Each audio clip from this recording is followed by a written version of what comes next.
ये जगह देखी है प्यारे यासी के मगरब में। मैंने सुना है कि ये जमीन जरखेज है बहुत। दुश्मन के मामले में भी ये इलाका तुम्हारे दुश्मनों के सरहद के बिल्कुल करीब है। फिर तो शैतान को करीब से पिछाड़ने में मजा आएगा। दुश्मन की वजह से तुम्हारे कबीले को मसला ना होगा। यही तो जिंदगी है। बहुत खुशी हुई तुम्हारी बात सुन के। मुझे पहाड़ों के सर फिरे बहादुर बहुत पसंद।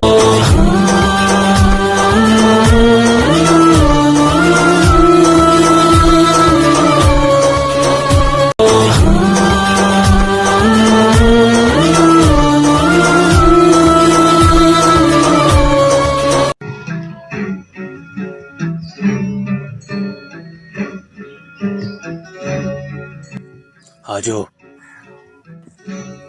कार रवाना हो चुका है। सुलेमान शाह का बेटा गुंदुकतु की आदत कर रहा है।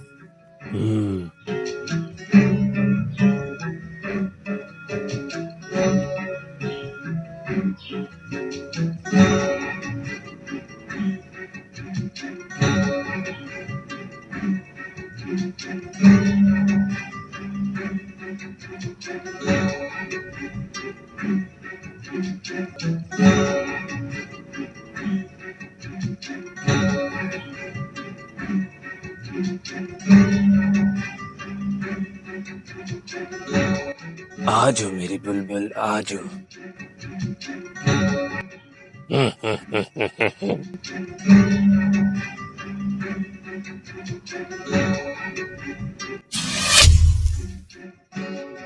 हमला करो।